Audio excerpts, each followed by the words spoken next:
早餐嘅話都唔平啊，使到21蚊㗎，係啊，呢啲咧就係當地人嘅食堂。如果係做遊客生意咧，唔會咁大碗嘅。係好啊，唔使買啦。21年落成，首付20萬，月供4800，供到幾時？134萬啊！佢可能咧想好似做翻到。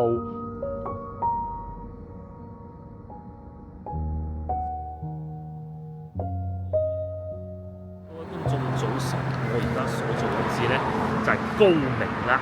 咁啊，大家可能對呢個地方啊唔係好熟悉啊，係會有嘅。其實我自己都係咁嘅。最初我聽到呢個名嘅時候，我完全唔知道喺邊，我以為係好遠嘅地方。但係其實咧，而家至少依家行政上咧，我係歸佛山縣嘅。咁喺我屋企開車過嚟啊嚇，因為可能出門比較早咧，完全唔塞車，只需要1個鐘頭嘅啫。咁其實我哋可以理解得到咧，同我哋去譬如之前番禺接近南沙嘅地方咧，差唔多時間。咁行高速公路亦都唔會太貴，因為10蚊都唔使，好似坐個地鐵咁啊。咁講下今日我嚟呢度做咩先？話説咧，之前嚟呢度唔係去東莞咧，咪食過瀨粉嘅。咁當時咧就有觀眾話：嗰啲瀨粉係咪成個大灣區就係得廣州係咁樣咁結嘅啫？係嘅，我可以證實得到，包括高明呢邊啦，包括中山啦、東莞就唔使講啦嚇，大家都應該好熟悉。其實都係好似我哋成日所講嘅桂林米粉咁嘅形式㗎。咁喺高明呢度咧，有一種美食咧，亦都係瀨粉嚟嘅。今日咧我就嚟試下啦，就喺呢度啦。哎呀，叔叔食得好開心喎嚇，就喺呢度啦。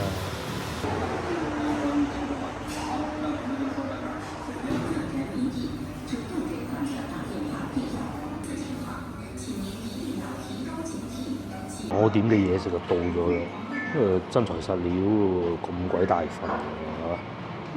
上邊咧就有啲豬雜，呢個係豬雜嚟嘅，咁啊呢度有條菜仲擺得幾靚添。中間呢度係一啲鹹菜嚟嘅，下邊咧就係瀨粉啦。咁啊呢兜早餐嘅話都唔平啊，使到21蚊㗎，係啊。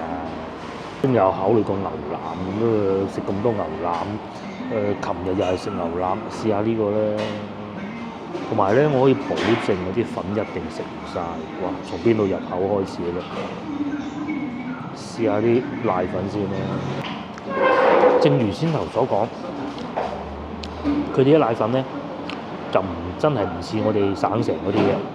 我哋省城嗰啲咧其實變咗種嘅，改良過啦，唔好講變種啦。佢哋呢度咧係反而其實呢種先係傳統嘅嚇。咁呢一種咧，佢食起身就真係有少少似桂林米粉嘅感覺，但係就冇咁爽口，有少少黏口。粉就梗係現成做好㗎啦。咁咧，阿老闆咧落粉嚟煮嘅時候咧，我都睇到啊，佢啲粉咧係會黐埋一齊㗎。朝頭嚟到嘅時候咧，餐廳都幾多人㗎嚇，大家嚟食早餐啊嘛。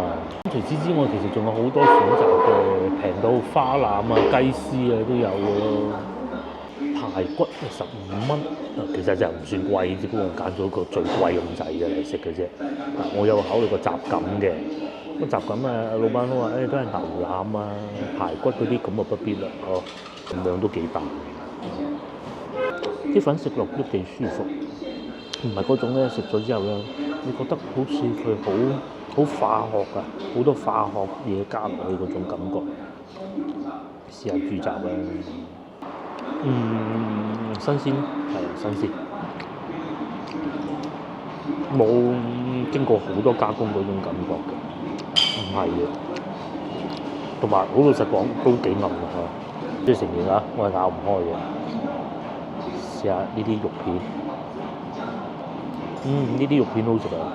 呢肉片咧，佢唔係嗰種咧，攞啲梳打粉醃到肥晒嗰種嚟。呢啲肉片好食喎，呢個應該叫間隔肉。先頭要間隔肉咧，即係呢個，有一淨係揀佢嘅。到時啲花生啦，呢兩個咧就真係冇但係佢豬雜部位唔算太多㗎。都係啲肉加幾條腸咁嘅啫。呢個肉好食，真心好食，有簡單醃過下，唔算好多嗰啲梳打粉。呢啲咧就係當地人嘅食堂。如果係做遊客生意咧，唔會咁大碗。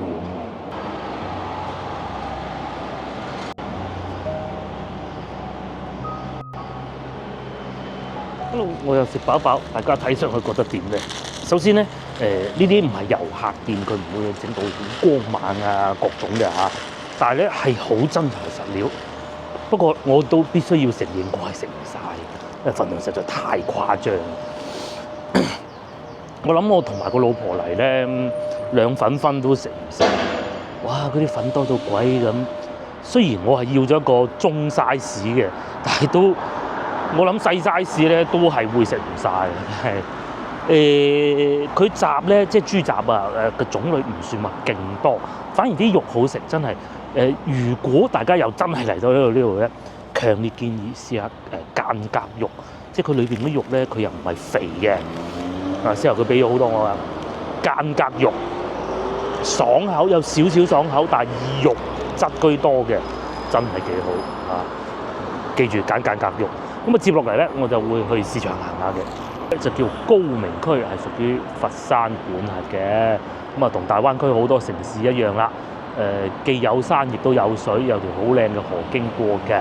咁啊，亦都同大灣區好多地方一樣咧，都係會有好多本地人喺度居住啦，飲茶啦。相比大灣區其他城市咧，就好似比較安靜咯。咁啊，安靜好啊。首先呢度並唔係嗰啲窮鄉僻壤啊，好落後嗰啲地方。佢哋啲產業咧，亦都唔係喺市中心呢度進行嘅嚇。咁同埋咧，高明啊，準備迎來一個新嘅大發展，就係咩咧？咁啊，話説咧，白雲國際機場咧，準備起新嘅航站樓，應該係咁講啦，航站樓啊嚇。咁佢就唔喺原先嘅基礎上起嘅，佢就另外揾個地方，甚至乎可以講叫做，如果話叫做新白雲國際機場，其實都唔過分嘅。因為眾所周知咧，佛山咧係嗰個機場係好細㗎，咁啊同佛山呢個城市咧係有點而唔匹配。咁同廣州一齊做機場，廣佛同城，新嘅白雲機場就喺高明同埋高腰嘅交界嚇，大家記住啦。咁據我所知喺高明呢邊會更多嘅，佛山都唔係窮啦，係咪？梗係值得，應該有一個機場，而唔係好似而家舊嗰個咁咧，即係好似一個客運站咁咯。係啊，客運站都靚過佢，好笑啊！有機會啊，帶大家去睇下啦，不過可能都冇乜機會嘅。雖然呢度比唔上佛山其他城市，什麼順德啊、南海啊嗰啲咁富有啊，但係咧，其實亦都唔差嘅。咁咧有西樵山，亦都有旅遊業。咁呢度過去西樵咧，其實就好近嘅，真係近到好凄涼嘅。講下我同佢嘅淵源咧，其實咧我有個大學同學咧，就係高明人嚟㗎。咁當時咧我哋讀大學咧，大多數咧都係大灣區人嚟㗎。我憑記憶啊嚇，真正，因為讀大學喺廣州啊嘛，真正留喺廣州工作嘅，或者揾食啦。我只有記得一個同學就係台山嘅，因為佢先生都係台山人，江門定台山我唔記得咗啦。跟住佢哋兩個喺喺廣州揾食。高明呢個同學都係二話不説，諗都唔諗就翻嚟老家。講明咧呢度咧唔使話一定係要啲外出打工先揾得到食嘅，亦都唔會以話喺廣州有份工好威，唔會嘅。佢哋當時仲覺得廣州空氣咁差，梗係翻嚟呢度開心啦，覺得都係嘅嚇。你睇下幾舒服嘅環境，好安靜嘅感覺咯。但係又唔會話好落後啊，嗰啲老污糟邋遢啊，停車亂七八糟啊，至少好過翻去南海啊！南海停車好亂嘅。車牌方面咧，因為呢度都係由佛山管轄㗎，咁所以咧佢哋嘅車牌咧都係粵 E，順德啦、新嗰啲啊嚇，佛山啦、南海都係一樣嘅粵 E 大灣區其他城市一樣啊，都係會有腸粉啦。係啊，大家講嘅説話咧，其實大家就算講自己屋企講嘅話咧，都聽得到對方講咩嘅，就係大概上咁下意思咯。今日天氣不是太好啊，有啲薄霧啊。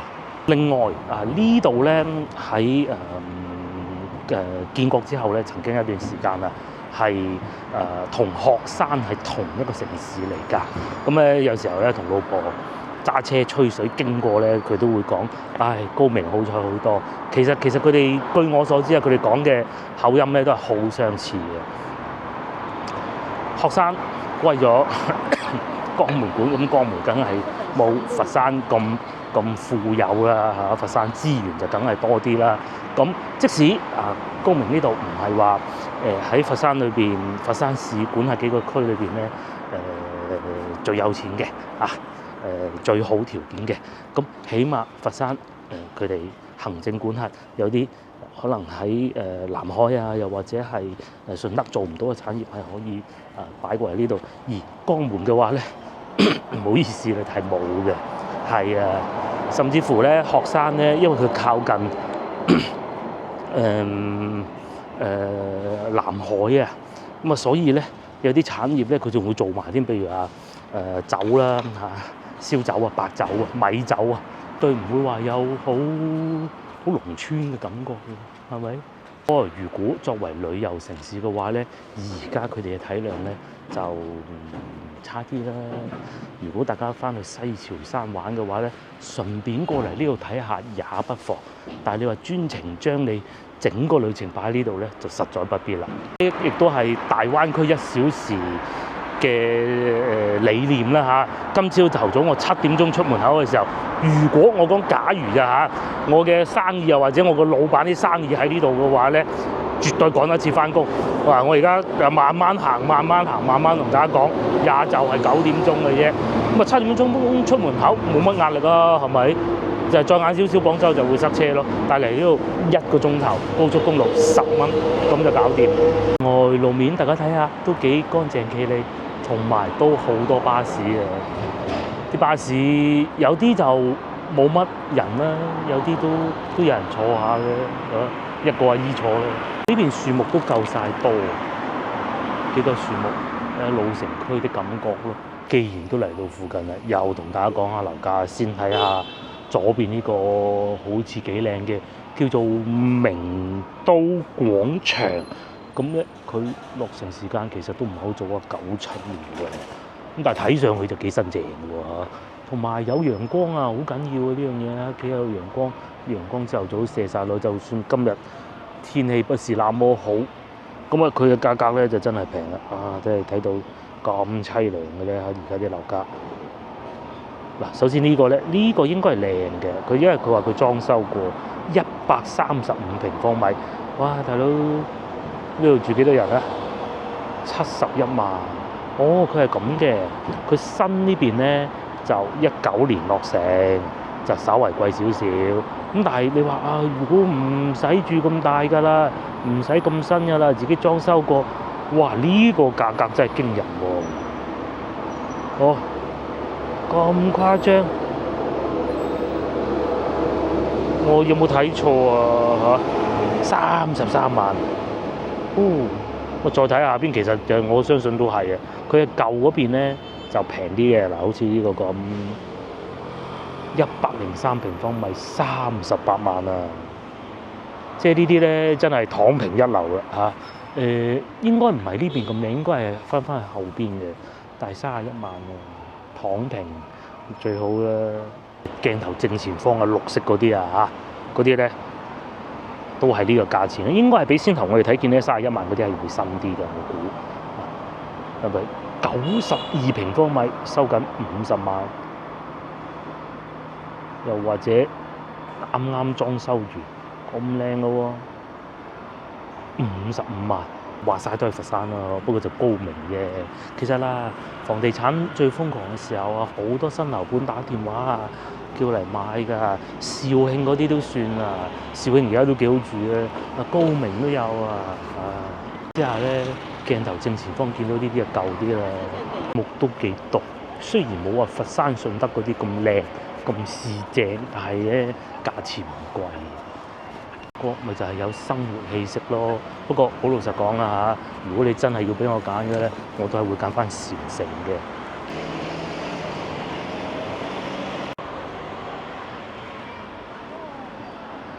咧都係有一種去到禪城嘅感覺，順德冇呢種感覺嘅，即係譬如啲舊屋啊，下邊啊有啲長者喺度晨運下，打下乒乓波啊，傾下偈啊，同埋咧呢度啊啲人唔算太多啊，嗰啲電雞咧冇咁瘋狂啊，有啲咧大家都見我去過好多城市啊，有啲電雞好瘋狂啊，呢度仲有阿叔咧踩單車添，電雞都唔使嘅。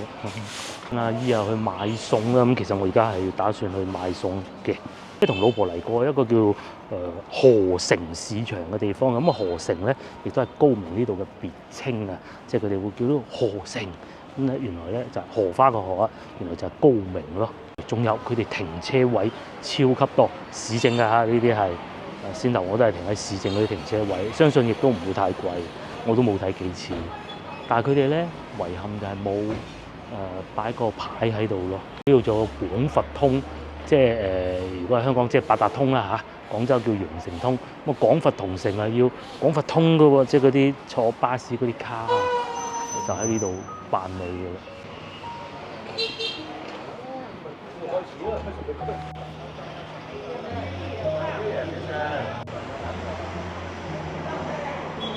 價低嘅，哇！齋腸粉3蚊，蛋肉腸都係5蚊，仲要坐得咁舒服嘅喎。據說中午仲有煲仔飯。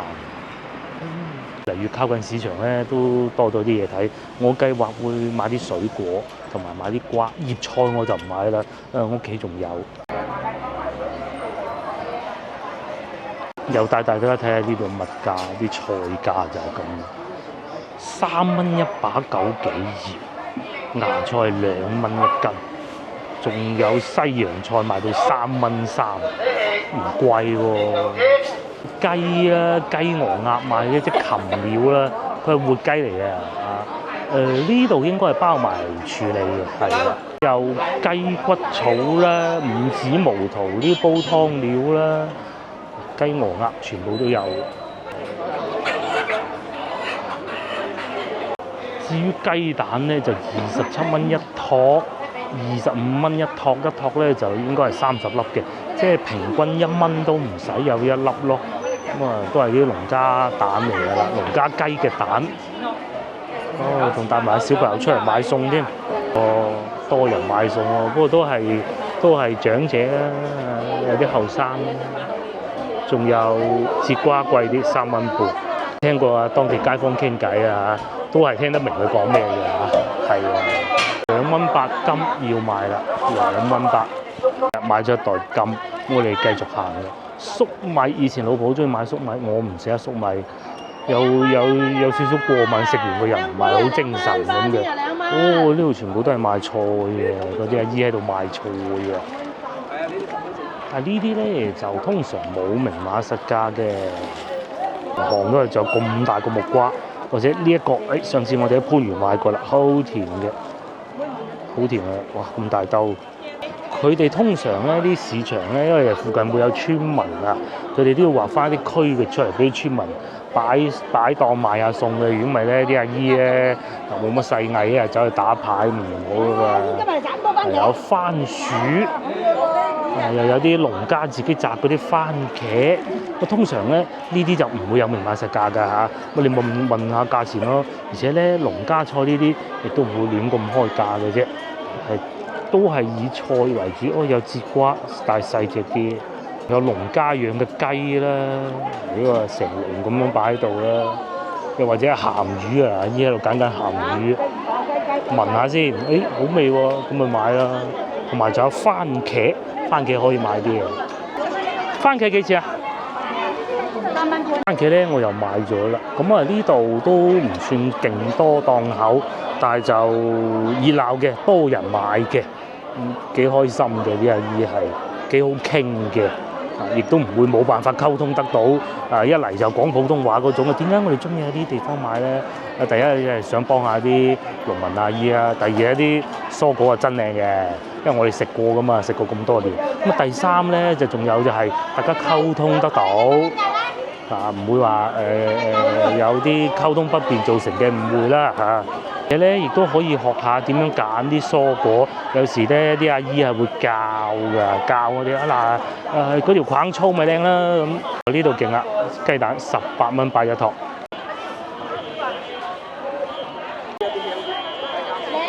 呢度熱鬧啦！先頭我又喺前邊行過嚟啊，嗰啲車啊塞車啊。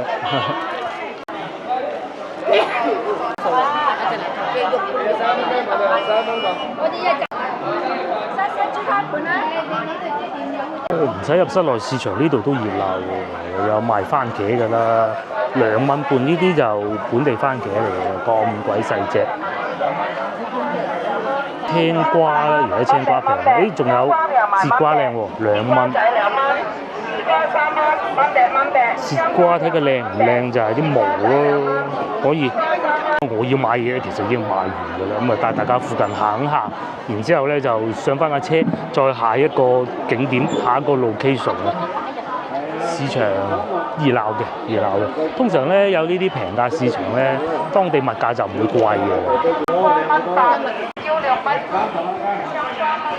即係而家咧，大灣區發展得好，真係唔似以前啊！無論物價啦，個別有啲小城市真係好偏遠嗰啲咧，佢物價會稍為高啲啊。好似呢啲咁樣，其實好老實講，高明咧係喺廣州周邊呢個商圈裏邊咧，呢個經濟圈裏邊咧，其實都好老實講冇乜存在感嘅啫嚇。如果唔係話有個機場嘅話，大家睇見嘅咧，先頭幾熱鬧，條街就可以係安靜嘅，但係市場一樣係咁熱鬧嘅。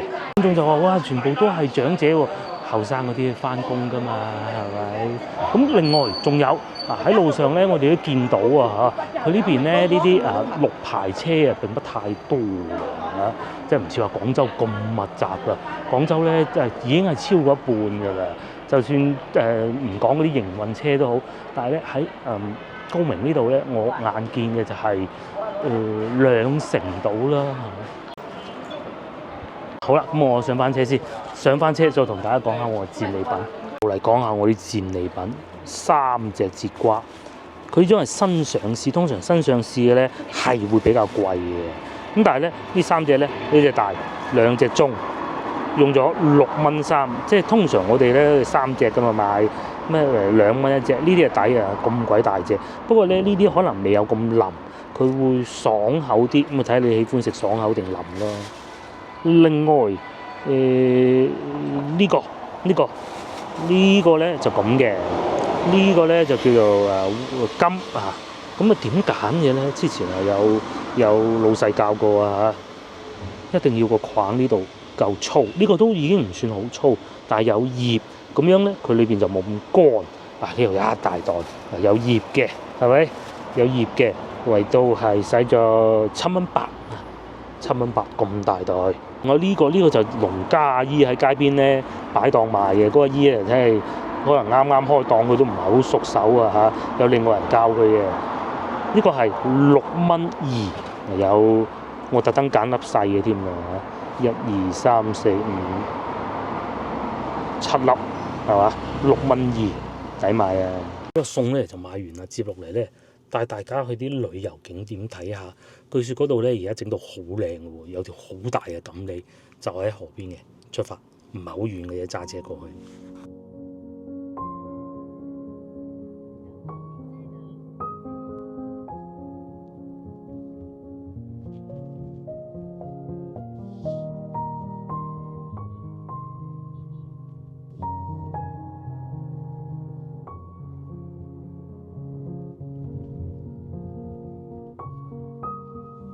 好啦，終於咧我就嚟到呢個地方，呢度咧就叫蘇村，蘇東坡嗰個蘇，好易記嘅啫。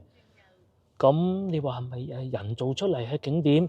咁起碼附近有啲環境都幾舒服嘅，因為咧佢近河邊啊，好大嘅咁，同埋咧今日因為係一個工作日，所以又冇乜人係好正常嘅嚇。停低部車再講啦。同埋今日天氣咧真係不是太好啊！大家睇下正前方，其實好多樓盤㗎嚇。呢度咧係美的啊，擺好多樓盤喺呢度嘅。停低部車先啦，3蚊1個鐘還算可以啦。我相信咧，如果去到節假日咧，應該都幾火爆嘅。不遠，終於嚟到呢度。呢度係有乜嘢睇咧？先頭可能講得唔係好清楚啊。佢咧係會當地啊政府啊就喺度做咗好多好有特色嘅裝置。咁啊，譬如喺錦鯉咧，中國人咧睇見錦鯉就會開心㗎啦。咁啊，吸引啲遊客過嚟。同埋呢度咧配套係好足嘅，有大巴啦，有大巴車停車地方啦，又有餐廳啦。如好似正前方咁，其實係一個茶社嚟㗎。好多人咧可以喺度影相，我哋咧就直接過去錦鯉公園嗰度睇下啦，就喺呢度過去嘅啫。先頭咧我經過見到啊，有啲阿姨喺度影相啊，咁跟住有保安哥哥幫佢影，好笑啊！呢度洗手間配套都好齊全，同埋反而我最震撼咧後邊嗰啲屋啊嚇，等陣先同大家講下佢哋啲樓價。呢度仲有長者飯堂，仲有檸檬茶賣添。可以買一杯飲啊！就係呢度啦。咁據說呢度仲有錦鯉池嘅喎，嗰度行上去應該幾靚嘅。佢哋將嗰啲村屋咧畫咗啲錦鯉上去啊，都靚嘅喎。即係你話專程係為嚟咗呢度影呢張相咧，就不必啊。咁但係你可以整個旅程連埋一齊行㗎嘛，幾栩栩如生喎。青雲直上，如躍龍門，呢個叫青雲里。其實諗唔到咧，都有遊客㗎，前邊都係有遊客。咁佢哋都係揸車過嚟嘅。呢度勁啊，叫狀元橋。嗱嗰度咧又有間屋啦，嗰個應該係咖啡店嚟嘅，可以一試啊嚇。嗰度咖啡店，咧就影相打卡最好啊！錦鯉文化公園，級一級咁落去，咁啊可以睇下錦鯉，帶啲小朋友嚟行下狀元橋，咁啊祝佢啊讀書叻啲啦。呢邊仲有得賣手信添。郵局啊！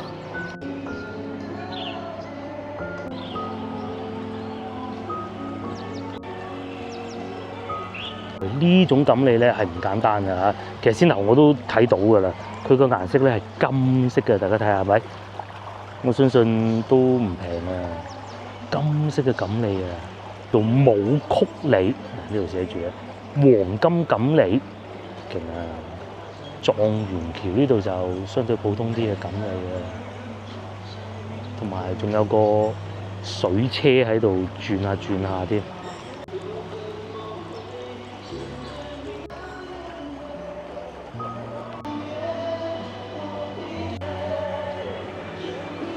勁啊！呢個叫開運鯉啊，開運錦鯉咁解啦。個頭咧係有啲紅色嘅花紋㗎。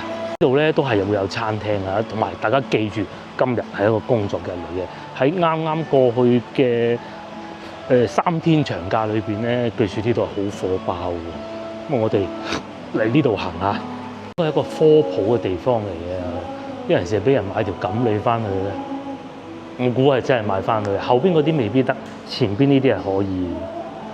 都有科普係邊種錦鯉，咩顏色，咁啊帶小朋友嚟睇下都幾好喎。有價錢嘅，5蚊一條，喺度撈啲錦鯉咯。有好多紀念品可以買啦，環保袋啦、汽水啦。我嗰邊睇下，咁大家又會奇怪，喂，點解專程翻嚟呢度睇錦鯉？其實係咁嘅。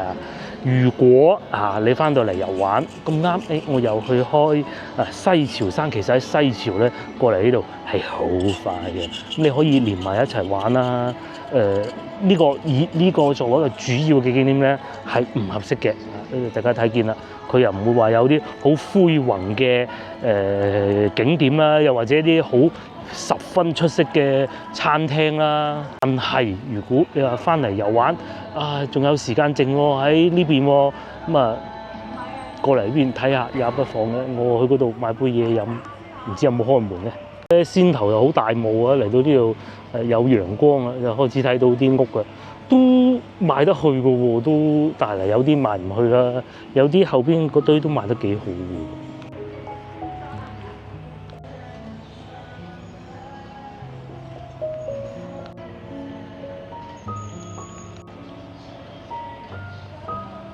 咩賣先？呢個應該係未開門嘅，我估全部都係黑嘅，未開燈。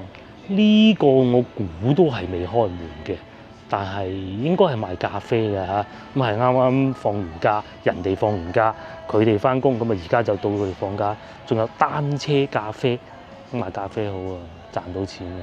咁啊呢檔咧就應該係賣小食㗎啦，雞翅啦，二樓仲有位添。哦，二樓應該上到去咧，睇到啲景色會再靚啲。睇下價錢，哦，消費30蚊，仲送停車費2小時。呢個魚蛋10蚊，雞蛋仔10蚊，雞翅各種都有嘅嚇，舒服嘅。上邊係咁嘅喎，喺間舊屋裏邊做嘅。哇，間舊屋好似人哋屋企裏邊咁嘅。而家就變咗。應該係舊屋嚟，變咗賣嘢㗎咯。啲紀念品啊嘛，毛筆啊，啲掛啲祈福啊、手鏈，各種都有，仲有得影相添。呢啲唔啱我啦。同埋仲有呢個錦鯉魚燈。先呢度係村嚟嘅，好多都係用村屋嚟改造嘅。有啲就有改造啦，有啲就冇改造，因為始終都要住㗎嘛。好似左邊呢啲就冇改造嘅。呢啲係改造咗，呢個係做乜嘢？膠架。雖然你唔係話好精彩啊，吃喝玩樂一條龍啊，嶺南天地嗰種咁啊，夠安靜咯。但係嗰個有好多都仲喺度趕緊工咯。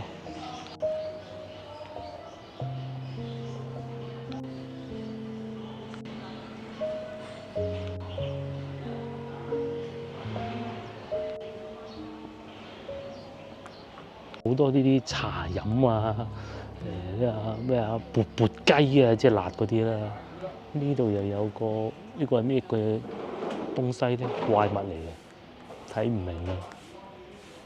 榕梅夢工坊，我估俾人影相啩。都有便利店嘅，影相係靚㗎嗱，即係唔好睇見真係冇人啊。其實影相係靚嘅，只不過真係過咗節假日就冇乜人。呢啲景點咧。一個放暑假、放寒假嘅時候咧，就日日都咁多人嘅。咁平日咧就去到星期六日啊、節假日、週末啊嗰啲咁樣咯。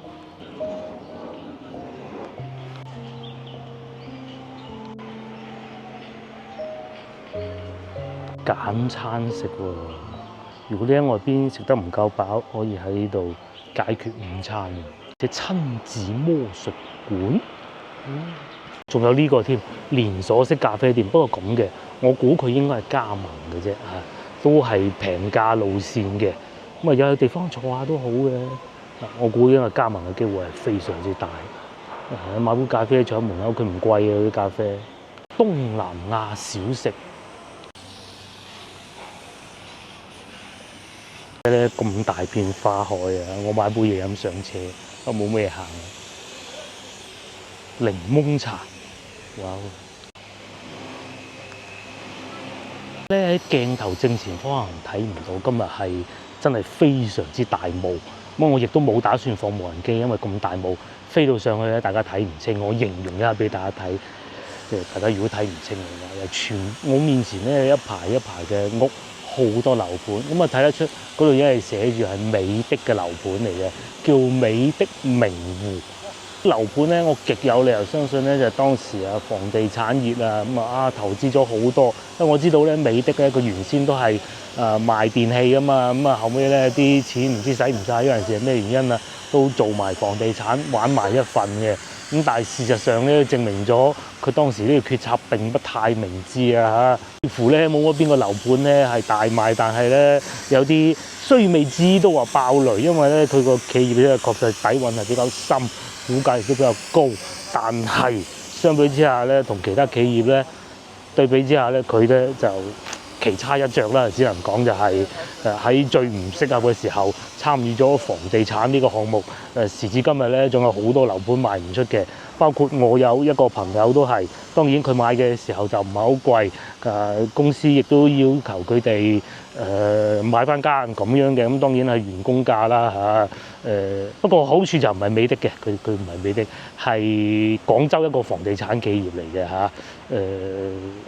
買咗之後咧就租就租唔去啦，因為好多時候咧呢一種景點嘅樓啊，通常咧佢都一個賣點啊，都係話啊你可以租出去做民宿咁，但係雖然係真係好平啊嚇，但係咧你租唔出去係一件好苦惱嘅事情嚟㗎。冇錯，佢係唔會令到你生活造成任何負擔。甚至乎有啲閒錢擺喺度，買間咁啊搏下升值啊，有陣時係租出去啊，咁啊不得而知。但係事實上咧，都幾頭痕嘅。咁你租又租唔去喎，租得出去咧又要揾人過嚟搞衞生，你冇可能自己過嚟搞嘅。住喺廣州，有一個客人租咗，睇怕呢啲都唔會貴啊，200蚊專程過嚟搞一次衞生，咁然之後咧就。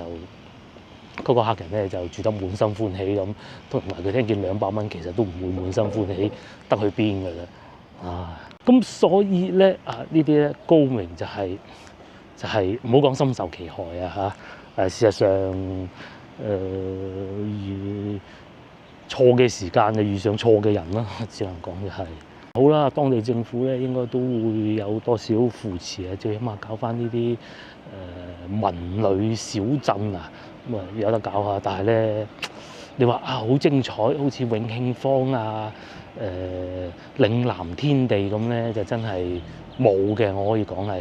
但係你試想一下，其實佢哋都做得幾多㗎啦。譬如好似面前呢啲咁搞得幾靚，又有餐廳，但係你冇客人，咁可能係去到節假日就好多咯。不過就先頭其實行到嗰度咧。因為嗰度輕消費，咩意思咧？即係你唔使使好多錢啊，唔係話要使好多錢去食㗎。你睇下呢堆石，你就知道應該唔會話好多客人嚟呢度為咗個餐廳嚟呢度咯嚇。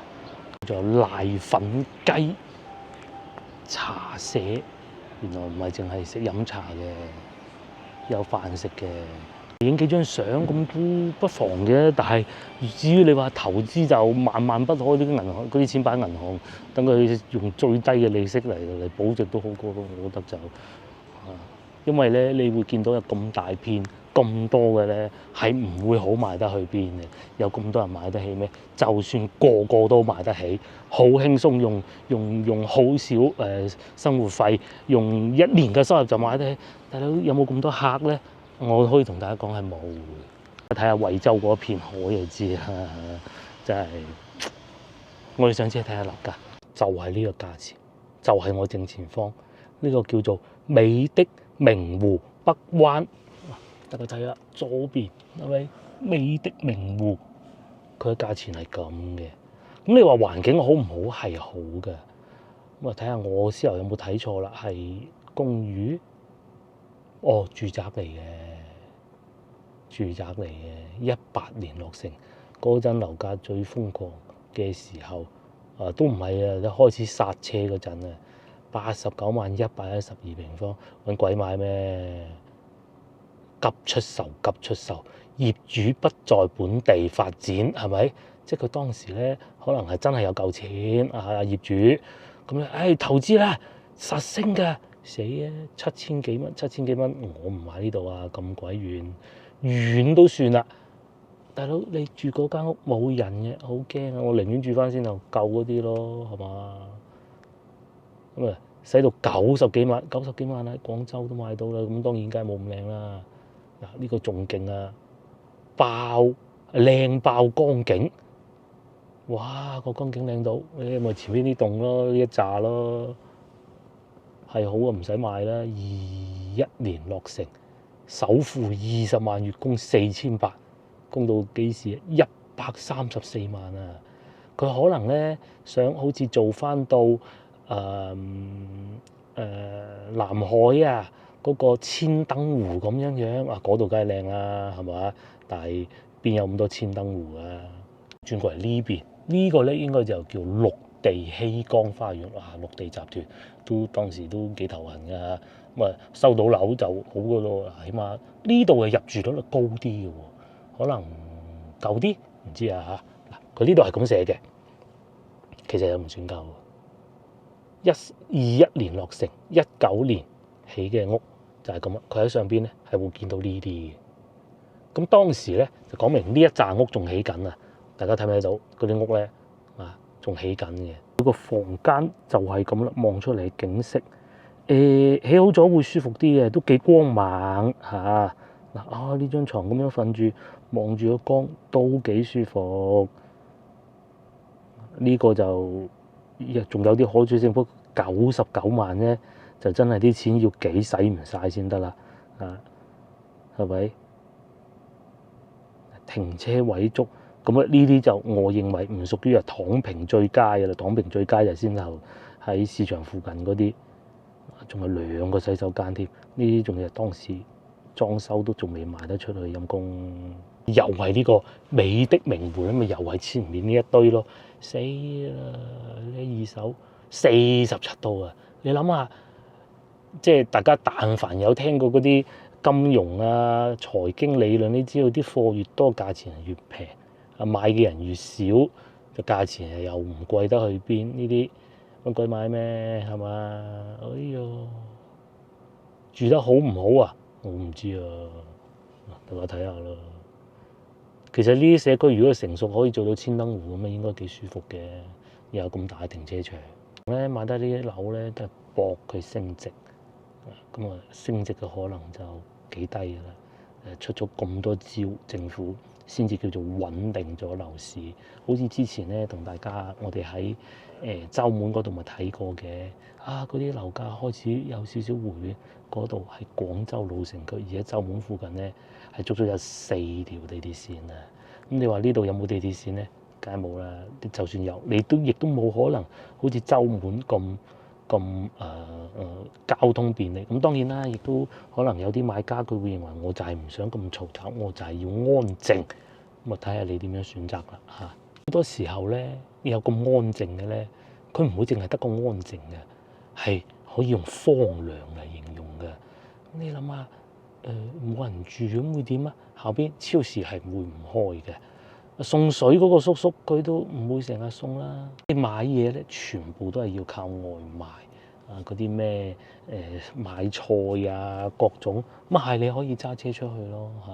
但係有時候攞起手，你想買罐汽水飲下啊，或者同阿夫人啊煎件牛扒，嗰支紅酒爭啲咁，屋企冇咁就冇嘅。你喺邊度買啊？係嘛？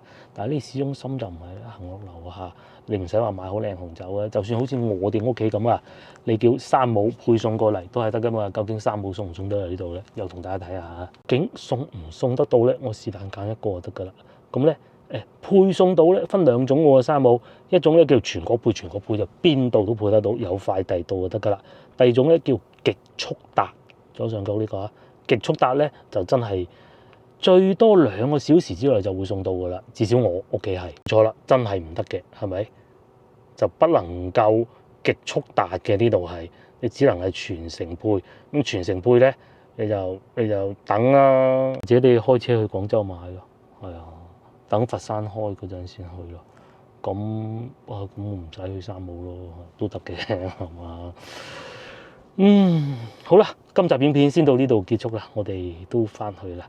咁啊，即係純粹就帶大家過嚟睇下高明咧係有發展嘅，因為佢機場準備喺呢度，但係咪呢一區咧就未必咯。我只能講係，同埋大家回想一下花都，廣州花都，佢會唔會因為機場有所發展咧？我作為一個早家就在花都的人咧，可以話俾大家聽，其實係冇乜嘅啫啊！因為好多人咧都會經過就走，有客人經過等飛機嘅時候，轉機嘅時候有5、6、7、8個鐘咁長，就走出去市區食下嘢，又或者啲樓盤啊賣多幾間。除此之外，其實冇乜㗎。咁啊，當然啦，有就總好過冇嚇。有機場咧就總好過冇機場啊，呢個係事實。機場嘅交通樞紐咧唔同其他，你高速公路都好，經過落去食個飯都仲有。機場咧唔好意思，基本上冇嘅。咁所以我認為喺大灣區咧，高明都唔算係置業首選啦。而且咁樣嘅價錢，市區還好啦，但係舊啲咯，睇下你點樣選擇啦。但係佢又唔會平過喺佛山即係禪城啊好多，順德我就唔講啦，順德都係會比較分散嘅，但係佛山就會集中啲。先頭我哋睇見老城區嗰啲，即係譬如話你係唔需要好辛苦咁樣揸架車去到好遠買餸，又或者買定好多翻嚟，你係隨時可以好似我哋喺老城區咁樣，廣州老城區咁咧。興之所至啊，忽發奇想咁就落去啊買條菜，今晚炒肉片咁係咪？咁呢度基本上諗係冇得諗嘅嚇。即使樓下有啲商場超市都係，我相信價錢亦都唔會平得去邊。呢啲就係一個樓盤人氣係最重要嘅。各位觀眾，下集見。下一集咧，我計劃如果聽日天氣唔係太差咧，我就會去順德。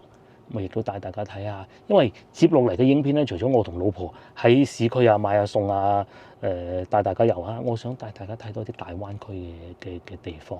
咁一來而家天氣又唔係好熱，趁住天氣好周圍行下，揸住架車。